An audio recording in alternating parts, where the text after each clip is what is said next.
स्वागत है मेरे दोस्त। मुझे बहुत खुशी है कि तुम आज यहाँ हो। चलो, तुम और मैं साथ मिलकर इस यात्रा पर चलते हैं, क्योंकि हम जीवन के सबसे शक्तिशाली सत्यों में से एक का पता लगाते हैं, हमारे विचारों और हमारे भाग्य के बीच का संबंध। आज की हमारी बातचीत का शीर्षक भाग्य बड़ा है या कर्म। एक पुराना सवाल पूछता है, क्या अधिक शक्तिशाली है, भाग्य या हमारे कर्म? मैं आपके साथ वह साझा करना चाहता हूं जो मैंने अपनी यात्रा और अनगिनत अन्य लोगों की कहानियों के माध्यम से सीखा है, जिन्होंने अपने जीवन को बदल दिया है। आप जानते हैं, मैं मानता था कि कुछ लोग बस भाग्यशाली पैदा होते हैं। उन्हें लगता है कि उनके पास सब कुछ है, सफलता, खुशी, अद्भुत रिश्ते। उन्होंने जो कुछ भी छुआ वह सोने में बदल गया। और फिर कुछ ऐसे भी थे जो हमेशा संघर्ष करते दिखाई दिए, चाहे उन्होंने कितनी भी कोशिश की हो। मुझे आश्चर्य हुआ, क्या यह सिर्फ भाग्य था? क्या हम सभी पहले से ही हमारे लिए लिखी गई भूमिकाएं निभा रहे थे? लेकिन फिर मैंने कुछ उल्लेखनीय पाया, कुछ ऐसा जिसने सफलता और असफलता, खुशी और संघर्ष के बारे में मेरी सारी जानकारी बदल दी। और यही मैं आज आपके साथ साझा करना चाहता हूं। मैं आपको सारा के बारे में बताता हूं।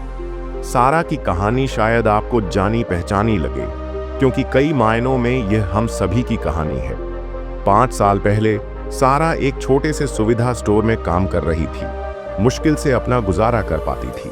वह एक छोटे से अपार्टमेंट में रहती थी, कर्ज में डूबी हुई थी और हर सुबह वह खुद को फंसा हुआ महसूस करती थी। यह बस मेरी किस्मत है, वह खुद से कहती थी। कुछ लोगों को संघर्ष करना ही होता है और मैं उनमें से एक हूं। सारा के लिए हर दिन एक जैसा था, उठना, काम पर जाना, मुश्किल ग्राहकों से निपटना, थक कर घर आना, बिलों की चिंता करना, बिस्तर पर जाना और फिर यही सब दोहराना। वह खुद को परिस्थितियों का शिकार मानती थी, जिसे जीवन में बुरा लगा था। उसके विचार एक जेल की तरह थे, जो उसे नकारात्मकता और सीमाओं के चक्र में बंद कर रहे थे। लेकिन फिर कुछ ऐसा हुआ जिसने सारा की जिंदगी हमेशा के लिए बदल दी। एक बरसात की शाम एक बुजुर्ग ग्राहक उसके स्टोर में आया। जल्दी जल्दी आने जाने वाले दूसरे लोगों से अलग इस आदमी ने अपना समय लिया। उसने देखा कि कैसे सारा हमेशा थकी हुई और अभिभूत दिखने के बावजूद मुस्कुराने की कोशिश करती थी। जब वह अपनी खरीदारी का हिसाब लगा रही थी, तो उसने कुछ ऐसा कहा जो हमेशा उसके साथ रहेगा। तुम जानती हो, जवान औरत, जीवन एक दर्पण की तरह है। जो भी चेहरा तुम उसे दिखाती हो, वह उसे वापस दिखाता है। पहले तो सारा को लगा कि यह सिर्फ एक और बेतरतीब सलाह है जो लोग कभी कभी देते हैं। लेकिन उस रात जब वह बिस्तर पर लेटी थी, तो उसके दिमाग में ये शब्द गूंजते रहे, जीवन एक दर्पण की तरह है। वह सोचने लगी कि वह अपने जीवन, अपनी परिस्थितियों, अपने भविष्य को कैसे देखती रही है। उसे एहसास हुआ कि हर सुबह वह संघर्ष की उम्मीद में जाग रही थी। हर दिन वह इस बात का सबूत ढूंढ रही थी कि जीवन कठिन और अनुचित है, और निश्चित रूप से उसे वही मिला। उस रात सारा ने एक निर्णय लिया। यह पृष्ठभूमि में गड़गड़ाहट और बिजली के साथ एक भव्य नाटकीय क्षण नहीं था। यह कुछ अलग करने की कोशिश करने का एक शांत, सरल विकल्प था। क्या होगा, उसने सोचा, क्या होगा अगर मैं जीवन के दर्पण को जो चेहरा दिखाती हूं उसे बदल सकती हूं। अगली सुबह सारा ने कुछ ऐसा किया जो उसने सालों से नहीं किया था। बिस्तर से उठने से पहले उसने एक अलग तरह के दिन की कल्पना करने के लिए 5 मिनट का समय लिया। काम से डरने के बजाय उसने अपने ग्राहकों के साथ सार्थक संबंध बनाने की कल्पना की। अपनी नौकरी को एक मृत अंत के रूप में देखने के बजाय उसने इसे कुछ बेहतर करने के लिए एक अस्थायी कदम के रूप में देखना शुरू कर दिया। अब मैं यहां एक पल के लिए रुकना चाहता हूं और सीधे आपसे बात करना चाहता हूं मेरे दोस्त। आप सोच रहे होंगे, चलो, सिर्फ अपने विचारों को बदलने से कोई वास्तविक अंतर कैसे आ सकता है? यह एक उचित सवाल है। आखिरकार सकारात्मक सोच से बिलों का भुगतान नहीं होता है ना? लेकिन मेरे साथ बने रहें, क्योंकि सारा की कहानी में आगे जो हुआ वह आपको आश्चर्यचकित कर सकता है। पहले कुछ दिनों में सतह पर कुछ भी अलग नहीं लगा। वही ग्राहक आए, वही चुनौतियां सामने आईं, लेकिन सारा ने कुछ दिलचस्प देखना शुरू कर दिया। अपनी बातचीत को अलग तरह से देखने का विकल्प चुनकर उसने अलग तरह की बातचीत शुरू कर दी। जब एक नियमित ग्राहक ने बताया कि उनके पास एक मार्केटिंग फर्म है, तो सिर्फ विनम्रता से सिर हिलाने के बजाय सारा ने डिजिटल मार्केटिंग में अपनी रुचि और अपने खाली समय में ऑनलाइन कोर्स करने का जिक्र करने का साहस पाया। उस बातचीत से इंटर्नशिप का अवसर मिला, जिस पर सारा ने अपने छुट्टी के दिनों में काम किया। हाँ, इसका मतलब था ज्यादा घंटे काम करना। हाँ, इसका मतलब था अपने आराम के कुछ समय का त्याग करना। लेकिन सालों में पहली बार सारा ने उद्देश्य के साथ जिंदा महसूस किया। वह अब सिर्फ अपने दिन नहीं गुजार रही थी, वह कुछ बना रही थी। 6 महीने के भीतर सारा ने इतना सीख लिया था कि वह फ्रीलांस मार्केटिंग प्रोजेक्ट लेना शुरू कर दे। 1 साल के भीतर उसके पास इतने क्लाइंट आ गए कि उसने अपनी सुविधा स्टोर की नौकरी छोड़ दी। आज सारा अपनी खुद की डिजिटल मार्केटिंग एजेंसी चलाती है, जो छोटे व्यवसायों को उनकी ऑनलाइन उपस्थिति बढ़ाने में मदद करती है। उसकी आय कई गुना बढ़ गई है, लेकिन सबसे महत्वपूर्ण बात यह है कि वह हर सुबह आने वाले दिन के बारे में उत्साहित महसूस करती है। अब आप सोच रहे होंगे, क्या यह भाग्य था या कर्म? क्या यह भाग्य था जिसने उस बरसात की शाम को सारा के स्टोर में उस बुजुर्ग ग्राहक को लाया, या क्या यह सारा का अपनी सोच बदलने और कार्रवाई करने का निर्णय था जिसने इन नए अवसरों को जन्म दिया? सच तो यह है मेरे दोस्त, भाग्य और कार्रवाई के बीच की रेखा हमारी कल्पना से कहीं ज्यादा पतली है। हमारे विचार हमारे कार्यों को आकार देते हैं, हमारे कार्य हमारी आदतों को आकार देते हैं, और हमारी आदतें हमारे भाग्य को आकार देती हैं। यह एक बगीचे की तरह है। भाग्य आपको मिट्टी और बीज दे सकता है, लेकिन यह आपकी पसंद और कार्य हैं जो यह निर्धारित करते हैं कि वे बीज सुंदर फूलों में विकसित होंगे या भूमिगत निष्क्रिय पड़े रहेंगे। आइए बात करते हैं कि यह आपके जीवन पर कैसे लागू होता है। अभी आप जहां भी हैं, आप जिस भी परिस्थिति का सामना कर रहे हैं, मैं चाहता हूं कि आप एक पल के लिए रुकें, एक गहरी सांस लें। अब उस कहानी के बारे में सोचें जो आप अपने जीवन के बारे में खुद को बता रहे हैं।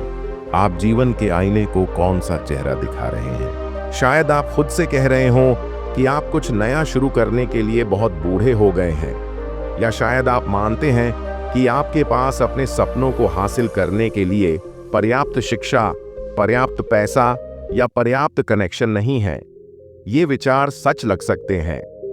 आखिरकार वे शायद आपके द्वारा सामना किए गए वास्तविक अनुभवों और चुनौतियों पर आधारित हैं, लेकिन बात यह है, वे पूरी सच्चाई नहीं है। एक पल के लिए पानी के बारे में सोचें। जब पानी किसी बाधा का सामना करता है तो वह बहना बंद नहीं करता, वह दूसरा रास्ता खोज लेता है। वह दरारों से रिसता है, बाधाओं के आसपास बहता है, या धीरे धीरे ठोस चट्टान के माध्यम से नए चैनल बनाता है। पानी अपने गंतव्य तक पहुंचने की अपनी क्षमता पर सवाल नहीं उठाता, वह बस बहता रहता है, जरूरत के हिसाब से अपना रास्ता बदलता रहता है। आपके विचारों में भी यही शक्तिशाली लगातार गुण हो सकता है। जब आप अपने विचार बदलते हैं तो आप अलग अलग संभावनाएं देखना शुरू करते हैं। जब आप अलग अलग संभावनाएं देखते हैं तो आप अलग अलग कदम उठाते हैं। जब आप अलग अलग कदम उठाते हैं तो आप अलग अलग परिणाम बनाते हैं। मैं आपको लगभग यह सोचते हुए सुन सकता हूं, लेकिन आप मेरी स्थिति को नहीं समझते। मेरी चुनौतियां वास्तविक हैं, और आप बिल्कुल सही हैं। आपकी चुनौतियां वास्तविक हैं। मैं यह सुझाव नहीं दे रहा हूं कि अपने विचारों को बदलने से जादुई रूप से सभी बाधाएं गायब हो जाएंगी। मैं यह कह रहा हूं कि अपने विचारों को बदलने से आपको उन बाधाओं को अलग तरह से देखने में मदद मिलेगी, और इससे बहुत फर्क पड़ता है। मैं आपके साथ एक और कहानी साझा करता हूं, इस बार माइकल नाम के एक व्यक्ति के बारे में। माइकल ने आर्थिक मंदी के दौरान अपनी नौकरी खो दी थी। उसे परिवार का भरण पोषण करना था, बिल चुकाने थे, और उसकी बचत कम होती जा रही थी। स्थिति बहुत वास्तविक, बहुत चुनौतीपूर्ण थी। लेकिन माइकल ने एक दिलचस्प विकल्प चुना। खुद को परिस्थितियों का शिकार मानने के बजाय उसने इस अवधि को खुद को फिर से तलाशने के अवसर के रूप में देखा।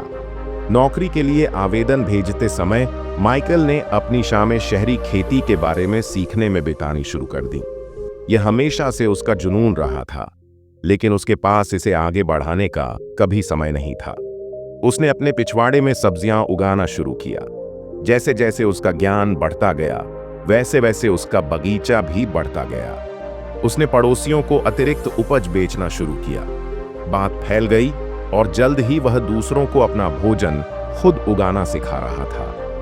आज माइकल एक सफल शहरी खेती परामर्श व्यवसाय चलाता है, जो लोगों और समुदायों को स्थायी खाद्य स्रोत बनाने में मदद करता है। उसकी आय उसकी पिछली नौकरी से ज्यादा है, लेकिन उससे भी महत्वपूर्ण बात यह है कि वह ऐसा काम कर रहा है जिससे उसे खुशी मिलती है और जो उसके समुदाय पर सकारात्मक प्रभाव डालता है। क्या यह भाग्य था, या यह माइकल का फैसला था कि वह अपनी चुनौतीपूर्ण स्थिति को आपदा के बजाय अवसर के रूप में देखे? सच तो यह है कि यह दोनों ही था। परिस्थिति, अपनी नौकरी खोना, को भाग्य के रूप में देखा जा सकता है, लेकिन उसने उस परिस्थिति के साथ क्या किया, उसने इसके बारे में कैसे सोचा और उस पर कैसे काम किया, यह पूरी तरह से उसका कर्म था, उसका काम था। यह हमें एक महत्वपूर्ण समझ पर ले जाता है। भाग्य और कर्म विरोधी ताकतें नहीं हैं, वे एक दूसरे के साथी हैं। भाग्य कार्ड बांट सकता है, लेकिन हम उन्हें कैसे खेलते हैं, यह हमारा कर्म है, और यह सब हमारे विचारों से शुरू होता है।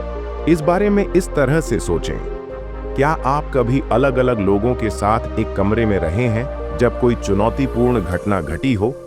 कुछ लोग इसे तुरंत आपदा के रूप में देखते हैं, दूसरे इसे असुविधा के रूप में देखते हैं, और कुछ इसे अवसर के रूप में देखते हैं। एक ही स्थिति, अलग अलग दृष्टिकोण, अलग अलग प्रतिक्रियाएं, अलग अलग परिणाम। आपके विचार आपके जीवन के स्टीयरिंग व्हील की तरह हैं। वे आपकी दिशा निर्धारित करते हैं। आपके कार्य इंजन की तरह हैं, जो आगे बढ़ने की शक्ति प्रदान करते हैं। दोनों ही आवश्यक हैं। सकारात्मक, उद्देश्यपूर्ण विचारों के बिना सबसे ऊर्जावान कार्य भी आपको गलत दिशा में ले जा सकते हैं। बिना कार्रवाई के सबसे सकारात्मक विचार भी सिर्फ सुंदर सपने बनकर रह जाते हैं। मैं आपके साथ अपने विचारों को बदलने के कुछ व्यावहारिक तरीके साझा करता हूं। सबसे पहले, अपने दिन की शुरुआत इरादे से करें। अपना फोन चेक करने या समाचार चालू करने से पहले आने वाले दिन की कल्पना करने के लिए 5 मिनट का समय निकालें। खुद को चुनौतियों का सामना करते हुए देखें। दूसरों के साथ सकारात्मक बातचीत की कल्पना करें। अपने लक्ष्यों की ओर प्रगति करने की संतुष्टि महसूस करें। दूसरा, अपनी आत्मचर्चा के प्रति जागरूक बने। जब आप किसी बाधा का सामना करते हैं तो आप खुद से क्या कहते हैं?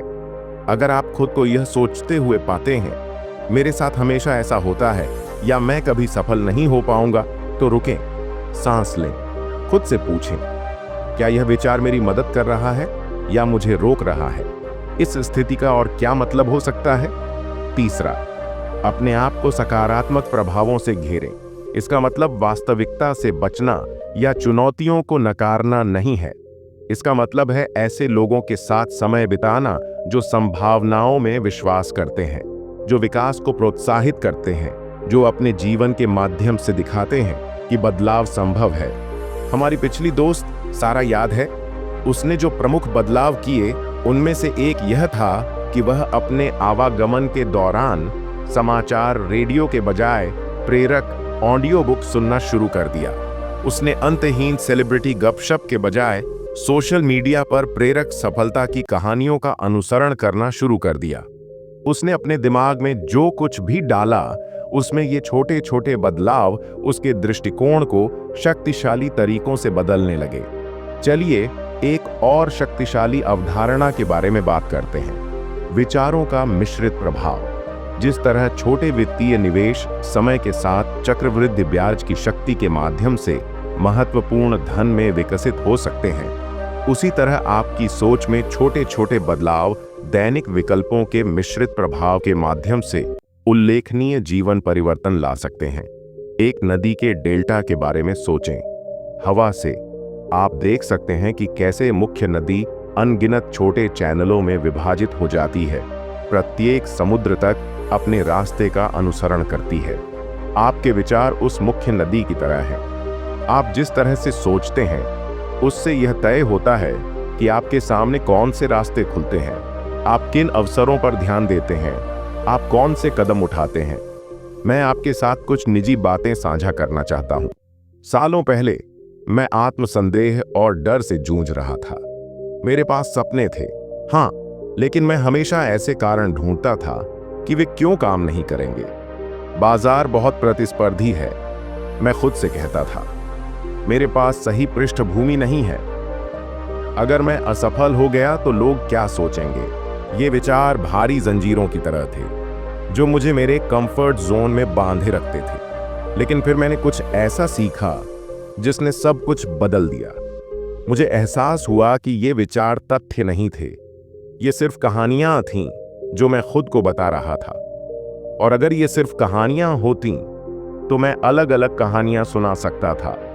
मैंने छोटी शुरुआत की, ये सोचने के बजाय कि यह बहुत कठिन है, मैंने सोचना शुरू किया यह चुनौतीपूर्ण है और मैं सीख रहा हूं और बढ़ रहा हूं। क्या होगा अगर मैं असफल हो जाऊं? के बजाय मैंने पूछना शुरू किया, क्या होगा अगर मैं सफल हो जाऊं? क्या होगा अगर यह वास्तव में काम करता है? यह बदलाव रातों रात नहीं हुआ। कुछ दिन दूसरों की तुलना में कठिन थे। कुछ पुराने विचार पैटर्न वापस घुसने की कोशिश करते थे। लेकिन धीरे धीरे जैसे पानी एक चट्टान को घिसता है, नए विचारों ने मेरे दिमाग में नए रास्ते बनाने शुरू कर दिए। यह हमें एक और महत्वपूर्ण सत्य की ओर ले जाता है। अपने विचारों को बदलना वास्तविकता को नकारने या सब कुछ सही होने का दिखावा करने के बारे में नहीं है। यह वास्तविकता के किन पहलुओं पर ध्यान केंद्रित करना है और आप जो देखते हैं उसकी व्याख्या कैसे करते हैं, इसे चुनने के बारे में है। यह समझने के बारे में है कि किसी भी घटना और उस पर आपकी प्रतिक्रिया के बीच एक जगह है। उस स्थान में आपके विचारों को चुनने की शक्ति निहित है और उन विचारों के माध्यम से आगे का रास्ता चुनने की शक्ति निहित है। किसी ऐसे व्यक्ति के बारे में सोचें जो संगीत वाद्य यंत्र बजाना सीख रहा है। सबसे पहले हर नोट एक सचेत प्रयास है। उनकी उंगलियां अनाड़ी लगती हैं, समय गलत होता है, ध्वनि बिल्कुल सही नहीं होती, लेकिन अभ्यास के साथ हरकतें अधिक स्वाभाविक हो जाती हैं। संगीत बहने लगता है। हमारे विचारों के साथ भी यही होता है। सबसे पहले अलग अलग विचारों को चुनने के लिए सचेत प्रयास की आवश्यकता होती है, लेकिन अभ्यास के साथ यह अधिक स्वाभाविक हो जाता है। मैं आपके साथ एक और कहानी साझा करना चाहता हूं, माया नाम की एक महिला के बारे में। माया को यह कहते हुए बड़ा किया गया था कि वह रचनात्मक नहीं है। वह इस कहानी पर इतना विश्वास करती थी कि वह ऐसी किसी भी चीज से दूर रहती थी जिसमें रचनात्मकता की आवश्यकता होती थी। लेकिन 40 वर्ष की आयु में उसने इस विश्वास पर सवाल उठाने का फैसला किया। क्या होगा? उसने सोचा, क्या होगा अगर मैं रचनात्मक नहीं हूं, लेकिन बस सृजन करने में अभ्यस्त नहीं हूं? उसने छोटे छोटे कदम उठाने शुरू किए। उसने एक स्केचबुक खरीदी और हर दिन 5 मिनट ड्राइंग करने में बिताए, इस बात की चिंता किए बिना कि यह अच्छा है या नहीं। उसने एक जर्नल में छोटी कहानियां लिखीं, उन्हें प्रकाशित करने के लिए नहीं, बल्कि बस अपनी कल्पना का पता लगाने के लिए। उसने काम पर रोजमर्रा की समस्याओं को बोझ के बजाय रचनात्मक चुनौतियों के रूप में देखना शुरू कर दिया। 1 साल के भीतर माया ने न केवल एक प्राकृतिक रचनात्मक क्षमता की खोज की जिसके बारे में उसे पहले पता नहीं था, बल्कि उसने काम और जीवन के प्रति अपने दृष्टिकोण को भी पूरी तरह से बदल दिया था। उसके नए नए रचनात्मक आत्मविश्वास ने उसे काम पर अभिनव समाधान प्रस्तावित करने के लिए प्रेरित किया, जिसके परिणाम स्वरूप उसे पदोन्नति मिली। उसने कस्टम ग्रीटिंग कार्ड बनाने का एक छोटा सा साइड बिजनेस शुरू किया, ऐसा कुछ जिसे वह पहले असंभव समझती थी।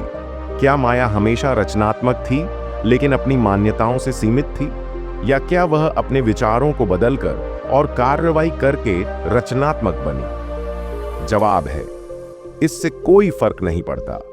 जो मायने रखता है वह यह है कि क्या संभव था। इस बारे में अपने विचारों को बदलकर उसने अपने जीवन में नए रास्ते खोले। यह हमें भाग्य और कर्म, नियति और क्रिया के बीच के संबंध के बारे में एक मौलिक सत्य की ओर ले जाता है। अक्सर हम भाग्य को कुछ स्थिर और अपरिवर्तनीय मानते हैं, जबकि हम अपने कार्यों को अलग अलग मानते हैं, जैसे कि भाग्य की धारा के विरुद्ध चलने की कोशिश करने वाली नावें। लेकिन क्या होगा अगर भाग्य और क्रिया समुद्र और हवा की तरह हों, दो ताकतें जो या तो एक दूसरे के खिलाफ काम कर सकती हैं या साथ मिलकर कुछ शक्तिशाली बना सकती हैं? आपके विचार इस सादृश्य में हवा की तरह हैं।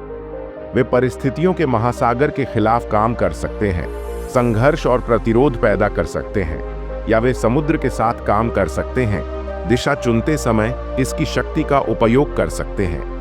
इसका मतलब यह नहीं है कि हर यात्रा आसान होगी, फिर भी तूफान और चुनौतियां होंगी। लेकिन आपके विचार यह निर्धारित करते हैं कि आप इन्हें आपदाओं के रूप में देखते हैं या नए कौशल और ताकत विकसित करने के अवसर के रूप में। जैसा कि हम अपने साथ बिताए समय के अंत के करीब हैं, मैं आपको कुछ अंतिम विचारों के साथ छोड़ना चाहता हूं। सबसे पहले याद रखें कि अपनी सोच को बदलना केवल सकारात्मक सोच के बारे में नहीं है। यह अधिक सटीक, अधिक सशक्त सोच के बारे में है। यह चुनौतियों और अवसरों, बाधाओं और उनके आसपास या उनके माध्यम से संभावित रास्तों को देखने के बारे में है। दूसरा, समझें कि अपने विचारों को बदलने की यह यात्रा बिल्कुल वैसी ही है, एक यात्रा। ऐसे दिन होंगे जब यह आसान लगेगा और ऐसे दिन होंगे जब पुराने विचार पैटर्न खुद को फिर से स्थापित करने की कोशिश करेंगे। यह सामान्य है। जो बात मायने रखती है वह यह नहीं है कि आप हर समय सही सकारात्मक सोच बनाए रखें, बल्कि यह कि आप अधिक सशक्त विचारों की ओर लौटते रहें, अपने और अपनी संभावनाओं के बारे में बेहतर कहानियां चुनते रहें। तीसरा, कार्रवाई करें। बिना कार्रवाई के विचार पानी के बिना बीज की तरह हैं। उनमें क्षमता होती है, लेकिन बढ़ने के लिए कुछ और की आवश्यकता होती है। यदि आपको आवश्यकता हो तो छोटी शुरुआत करें, लेकिन शुरू करें। हमारी पिछली कहानी से सारा को याद करें। उसने अपनी नौकरी छोड़कर रातों रात व्यवसाय शुरू नहीं किया। उसने अपनी सोच में छोटे बदलावों से शुरुआत की, जिससे उसके कार्यों में छोटे बदलाव हुए जो धीरे धीरे बड़े बदलावों में बदल गए। अंत में अपने साथ धैर्य रखें। जैसे एक बगीचा रातों रात नहीं उगता, वैसे ही नए विचार पैटर्न को खुद को स्थापित करने में समय लगता है। लेकिन दृढ़ भी रहें। हर बार जब आप खुद को एक पुराने सीमित विचार पैटर्न में पाते हैं और इसके बजाय एक अलग विचार चुनते हैं, तो आप नए तंत्रिका मार्ग बना रहे होते हैं। आप सचमुच सफलता के लिए अपने मस्तिष्क को फिर से तैयार कर रहे हैं। याद रखें मेरे दोस्त, आप अपनी जीवन कहानी में सिर्फ एक निष्क्रिय दर्शक नहीं हैं। आप लेखक और मुख्य पात्र दोनों हैं। आपके विचार वह कलम हैं जिससे आप प्रत्येक नया अध्याय लिखते हैं। उन्हें बुद्धिमानी से चुनें, उनका उद्देश्यपूर्ण उपयोग करें और देखें कि कैसे आपका जीवन आपके द्वारा बताई जा रही नई कहानी को प्रतिबिंबित करना शुरू कर देता है। सवाल वास्तव में यह नहीं है कि भाग्य कर्म से अधिक शक्तिशाली है या नियति कर्म से अधिक शक्तिशाली है। असली सवाल यह है, आप अपनी शक्ति का उपयोग जीवन में आने वाली परिस्थितियों के अनुसार सोचने, चुनने और कार्य करने के लिए कैसे करेंगे? क्योंकि उस चुनाव में सभी परिवर्तनों का बीज निहित है। मेरे साथ यह समय साझा करने के लिए धन्यवाद। याद रखें, हर महान यात्रा एक कदम से शुरू होती है और अक्सर वह कदम बस एक नया विचार चुनना होता है। आपकी नई यात्रा अभी शुरू होती है। इसे उल्लेखनीय बनाएं।